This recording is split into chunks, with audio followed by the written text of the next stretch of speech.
Welcome to The Explainer. So, have you ever caught yourself wondering how on earth entire societies just kind of sleepwalk into authoritarian control? Well, today we're unpacking clinical psychologist Mattias Desmet's incredibly fascinating and frankly pretty sobering theory on the roots of authoritarianism. We're looking at his book, The Psychology of Totalitarianism, which argues that this kind of control actually doesn't take root primarily through brute military force. It happens through something much more insidious: our collective psychology. Usually, we picture authoritarian rule as this top-down thing, right?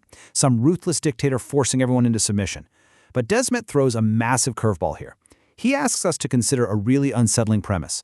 What if it's actually chosen? What if society willingly sacrifices its own freedom? To understand how an entire population could basically hypnotize itself into accepting total control, we need to perform a societal diagnosis. All right, here's our roadmap for today. We'll start with the mechanistic trap, move into the illusion of objective numbers, break down the anatomy of mass formation, explore the totalitarian trance, and finally, wrap up with the truth-telling antidote. Part 1. The Mechanistic Trap. Let's diagnose the underlying condition of modern society. Desmet traces our current vulnerabilities way back to the Enlightenment. That's when we adopted this heavily mechanistic worldview. We basically started looking at the universe as a giant, predictable, controllable machine. And sure, at the time, this ideology promised to liberate us from fear through pure reason and science. But there was a massive catch.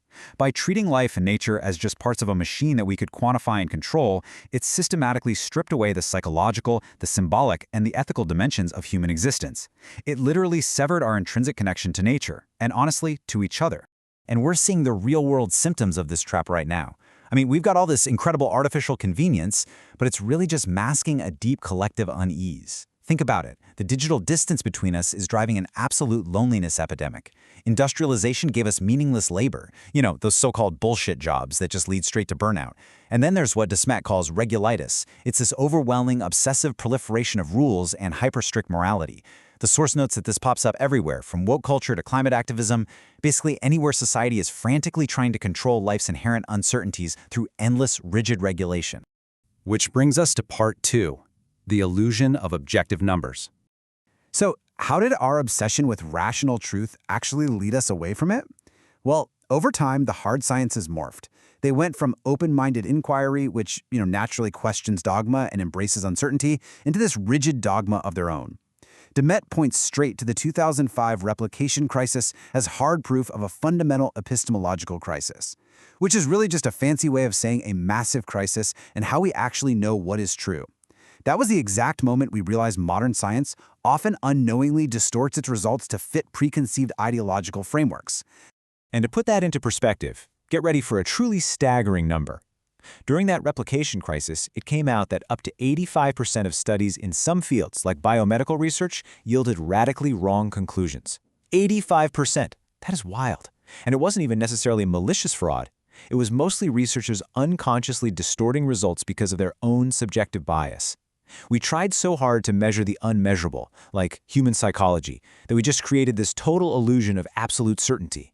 Desmet uses the COVID-19 pandemic as a prime, neutral case study to map out how complex statistics can get completely warped by a lens of societal fear. Metrics we all thought were rock solid were actually incredibly relative. PCR tests produced highly variable positive counts. Hospitalization data often just included anyone who tested positive, completely regardless of why they were actually admitted in the first place. Death counts totally blurred the lines between dying with the virus and dying from it. And those massive epidemiological models, like the ones from Imperial College, they made wildly inaccurate predictions. Yet policy stayed incredibly rigid. Desmet argues this creates what he calls pseudo-objectivity. It's when a fearful society cherry-picks numbers to confirm its anxieties, completely blurring the line between scientific fact and ideological fiction.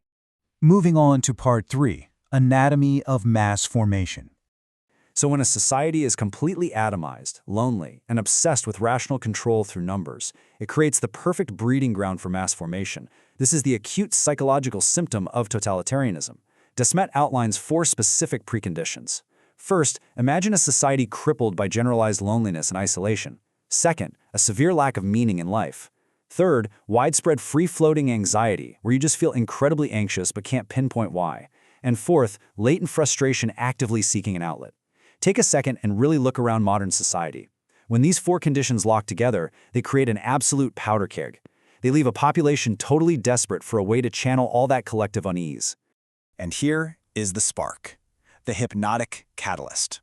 All it takes to trigger mass formation is a suggestive narrative, usually blasting through mass media that points the finger at a singular object of anxiety. It could be a virus, it could be a specific scapegoat group.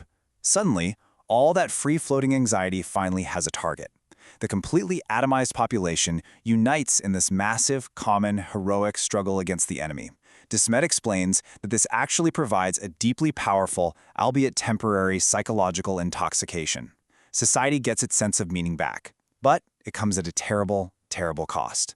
A drastic narrowing of attention, a total emotional insensitivity to anyone outside the group, and a shocking willingness to accept fiercely self-destructive measures, all in the name of solidarity.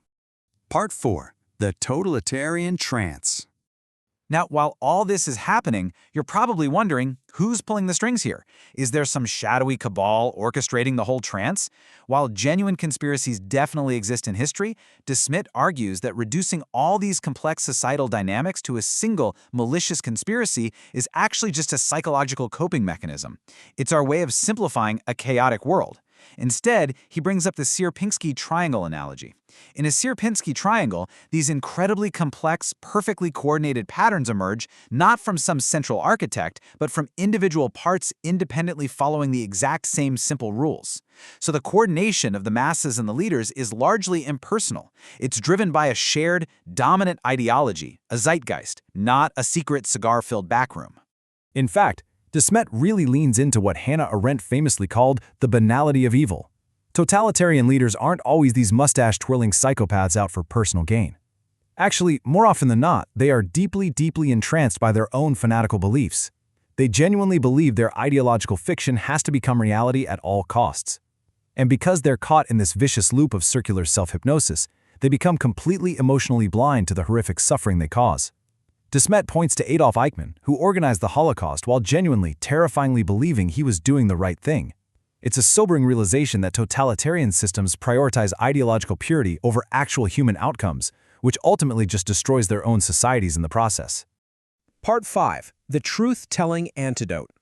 So how do we stop this? How do we break a destructive, self-reinforcing societal hypnosis? Well, the absolute first step is a fundamental shift in our worldview. We have to ditch that outdated mechanistic determinism we talked about earlier, the one that falsely views the universe as this dead, predictable machine. Instead, we need to embrace a vitalist worldview. Modern discoveries in things like quantum mechanics and chaos theory show us that the universe is actually a living, unpredictable, and entirely self-organizing system. It possesses what's known as deterministic unpredictability. This means things like a dripping water faucet or quantum particles exhibit these aesthetically sublime, self-organizing patterns that we simply cannot fully control. This vitalist view also recognizes that consciousness isn't just some random byproduct of brain chemistry. Our minds profoundly shape physical matter.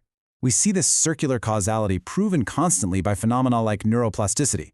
We see the insane power of the placebo effect, where mere belief can induce astonishing physical healing, or the nocebo effect, where negative beliefs can literally make you sick. We also know exactly how stress and anxiety directly weaken our physical immunity.